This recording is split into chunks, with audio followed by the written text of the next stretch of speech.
तबेले में हिरन। एक जंगल में एक हिरन रहती थी। वो जब अकेले चारा चर रही थी तो उसे भेड़िए ने देखा और उसका शिकार करना चाहा। वो अपने आप को बचाते हुए जंगल में बहुत तेज भागने लगी।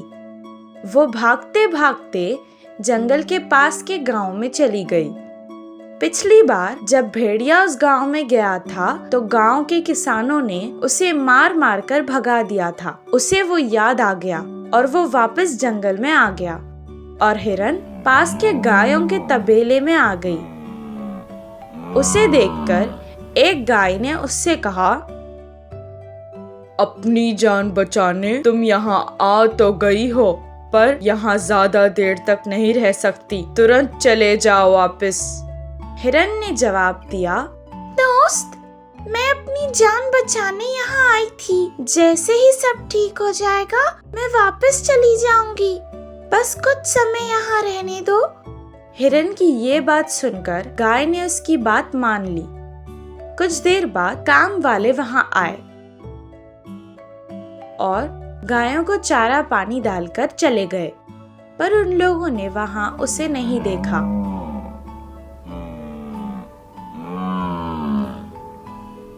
तुम्हारी किस्मत अच्छी है जो आज तुम्हें इन लोगों ने नहीं देखा, पर ज्यादा देर तक तुम्हारी किस्मत अच्छी नहीं होगी। कुछ समय बाद हमारा मालिक भी आएगा, उसकी नजरों से तुम नहीं बच सकती। हिरन ने कहा, मुझे बहुत भूख लगी है, मैं कुछ खाकर यहाँ से चली जाऊंगी। ये सुनकर गाय ने कहा, मैं इतना भी कठोर नहीं हूँ कि तुम्हें भूखा यहाँ से भेजूं। चलो खा लो तुम्हें जितना खाना है, पर मालिक के आने से पहले यहाँ से चले जाना। वो गायों के साथ ही चारा चरने लगी। तभी वहाँ मालिक आ गया। वो सोचने लगा कि मेरे गाय क्यों भूखे हैं? जितना चारा हमेशा डालता था उतना ही तो आज भी डाला, फिर भी ये क्यों भूखे हैं? ये कहकर वो जांच करने लगा। जैसे ही उसने गायों को और देखा तो उसे हिरन के सींग नजर आए और वो सोचने लगा कि इस हिरन की वजह से ही उसके गाय भूखे हैं। तुरंत उसने अपने काम वालों को बुलाया और उसको पकड़ने का आदेश दिया। वो खाना खाकर जंगल वापस ही जाने वाली थी कि उसे मार पड़ने लगी। वो किसी तरह जान बचाकर वापस जंगल आ गई। वो सोचने लगी कि अगर उसने गाय की बात मान ली होती तो आज ये दिन नहीं आता। घमंडी हाथी। एक जंगल में एक हाथी रहता था। वह बहुत घमंडी था। उसकी घमंड जानने वाले खरगोश, कछुआ, चूहा जैसे छोटे छोटे जानवर वह आ रहा हो तो रास्ते से हटकर भाग जाते। एक दिन वह हाथी जंगल में इधर उधर ऐसे ही घूमता हुआ एक चींटी के टीलों पर पैर रख दिया। इससे वह टील पूरा गिर गया। चींटियां बहुत मेहनत करके बनाए हुए टीलों को क्षण में ही नष्ट करने वाले हाथी पर बहुत गुस्सा आया। ओए, इतना बड़ा शरीर रहने पर क्या थोड़ी सी भी बुद्धि नहीं? हमारे टीलों को क्यों ऐसा नष्ट कर दिया? बोलकर चिल्लाए। फिर वह हाथी ने हंसते हुए कहा, किसकी इतनी मजाल, मुझे दिख नहीं रहे, पर बेटे किसकी इतनी मजाल, मुझे दिख नहीं रहे पर मुझे बातें सुनाई दे रही है। घमंडो, तुम छोटे छोटे जानवर हो और मुझे पलटकर जवाब दे रहे हो क्या? पहले ही टीलों का नष्ट होने की बाधा से वह चींटियों को हाथी के बातों से और ज्यादा गुस्सा आया। किसी भी तरह उसकी घमंड तोड़ने का निर्णय लिया। सारे चींटियों ने मिलकर एक तरकीब सोची। उस तरकीब के अनुसार तुरंत वे सब हाथी के पैर पर चढ़ गए। हाथी की त्वचा दृढ़ होने पर उसे कोई फर्क नहीं पड़ा। तब एक चतुर चींटी ने सोचा, हाथी के पैर बहुत नरम होते हैं, उधर काटने पर उसे जरूर दुखेगा। तुम सब पैरों के पास जाओ, मैं कानों में जाऊंगी। वह चींटी के कहने पर बाकी के सारे चींटियां हाथी के पैरों पर जाके काटने लगे। इससे हाथी ने दर्द में आंखें बंद कर ली, अंधे की तरह उछलने लगा, रोने लगा, चिल्लाने लगा। कान की चींटी उसे एक बार काटा और कहा, अब पता चला ना हम छोटे जानवरों की ताकत। अब बोलो हमारी ताकत ज्यादा है या तुम्हारी? चींटियों के कांटों से कुछ न देख पाते हुए हाथी रास्ते में एक बड़ा सा पेड़ से टक्कर खा के नीचे गिर पड़ी। छोटे होने से हमें नीचा दिखाने के लिए अच्छी सबक मिली करके वह सारे चींटियां खुशी से उछलने लगे। इस कहानी की नीति है कि बल से अधिक बुद्धि बल श्रेष्ठ है। गधे की होशियारी। एक गांव में गोपाल नाम का एक किसान रहा करता था। उसके पास जो जमीन थी वो उसमें अलग अलग फसल उगाया करता था। उसके पास एक बैल थी जिससे वो खेत में हल चलाता था और बैलगाड़ी में कभी कभी बांध देता था। बैल सारा दिन काम करके थक जाता था। कभी कभी उसे अपने मालिक पर बहुत गुस्सा आता था, पर कुछ नहीं कर सकता था। वो सोचता था कि एक दिन उसका भी समय बदलेगा। एक दिन अचानक उसके मालिक ने अपने साथ शहर से एक गधा खरीद के ले आए और बैल के साथ उसे भी बांध दिया। गधा बैल के साथ बात करके दोस्ती करना चाहता था।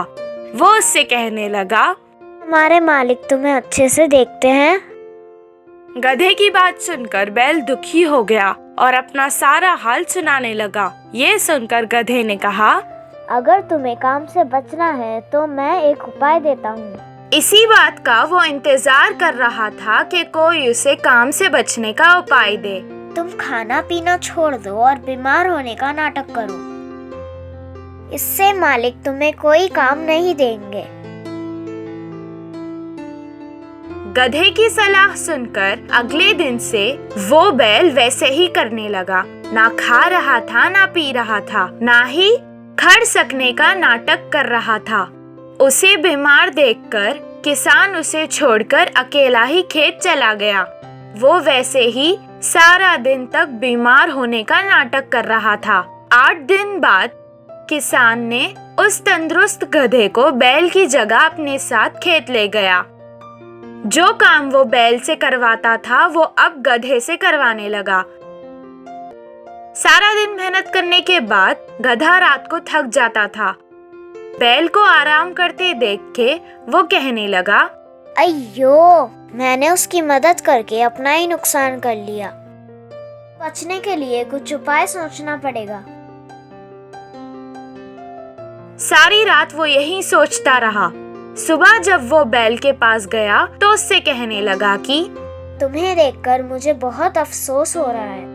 तुमसे आजकल कुछ काम नहीं होने के कारण तुम हमारे मालिक पर बोझ बनते जा रहे हो। मैंने कल मालिक को बात करते सुना था कि वो तुम्हें अब पशुशाला बेच रहे हैं। गधे की बातें सुनकर वो सोचने लगा कि अब उसे अपना नाटक बंद कर देना चाहिए। अगले दिन से वो तंदुरुस्त होकर खाने और पीने लगा। उसे तंदुरुस्त देखकर किसान उसे अपने साथ खेत ले गया। अब वो उससे ही सारे काम करवाने लगा। इससे गधे को आराम हो गया। इस कहानी से हमें ये शिक्षा मिलती है कि कभी कभी किसी को सलाह देने से भी हमें परेशानी हो सकती है। बाघ के बच्चों का शिकार। एक जंगल में एक बाघ रहती थी। उसके 2 बच्चे थे और वो बच्चे बहुत ही शरारती थे।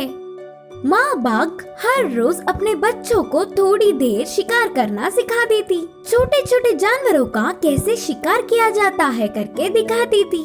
ऐसे पूरे दिन जंगल में घूमकर शाम को अपने गुफा में पहुँच जाते। एक दिन माँ बाघ अपने बच्चों को साथ लेके शिकार के लिए चल पड़ी। कुछ दूर जाने के बाद वे सब एक पेड़ के नीचे रहकर दूर के उन पेड़ों को देखते हुए माँ बाघ ने बच्चों से कहा, वो देखो, उन पेड़ों के पीछे से एक हिरन रहती है। वह खाने के लिए बाहर आएगी। उस हिरन को देखते ही तुम में से किसी एक को उस पर कूदकर हमला करना होगा। माँ, माँ, मैं जाऊंगा, मैं हमला करूंगा, बोलते हुए उत्साह से छोटी भाग ने चिल्लाया। अच्छा ठीक है बेटा, तू ही पहले कूद उस पर, माँ बाघ ने कहा। ऐसे वे बहुत देर तक इंतजार करते रहे। इंतजार कर करके कमजोर होने पर उस बाघ की बच्ची ने कहा, वो अभी भी बाहर क्यों नहीं निकल रही है माँ? शिकार करने के लिए सब्र करना पड़ेगा, खाने के लिए कितना भी देर हो इंतजार तो करना ही होगा। बोलते हुए माँ बाघ ने उत्साह बढ़ाया और कुछ देर बाद हिरन उस घने पेड़ों से बाहर आई।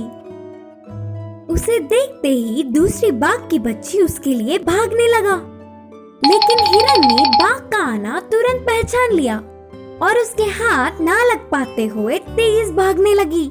ऐसे बाघ उसके पीछे बहुत दूर तक पड़ा, पर हिरन देखते देखते ही बहुत दूर चली गई। आखिर में घने पेड़ों में जाकर गायब हो गई। अब ना कुछ कर पाते हुए उदास होकर मुंह लटका के माँ के पास चला आया। काली हाथ लौटने पर बड़ा बाघ उसकी मजाक उड़ाते हुए चिढ़ाने लगा। उसके भाई के भी चिढ़ाने पर वह बाघ की बच्ची ने कहा, माँ, शायद मुझे शिकार करना ही नहीं आता। देखो ना, मैं उस छोटी सी हिरन को भी नहीं पकड़ पाया। बोलते हुए उदास होकर रोने लगा। माँ बाघ ने अपने बच्चे को संभालते हुए कहा, कमी तुझ में नहीं है, तू तेरे मजे के लिए उसके पीछे भाग रहा था, लेकिन वो अपने प्राणों को बचाने के लिए भाग रही थी। अब अच्छे से सोचो, तुम्हारे मजे बड़े हैं या उसके प्राण? इसीलिए वह तुमसे ज्यादा तेज भाग सकती थी। एक बार अगर तेरा पेट भूख से तड़प रहा हो ना, तो तुम ऐसे कितने भी हिरनों का शिकार कर सकते हो। माँ के बातों से बच्चों ने सच जान लिया। फिर शाम ढलने पर वे सब अपने गुफा के लिए निकल पड़े।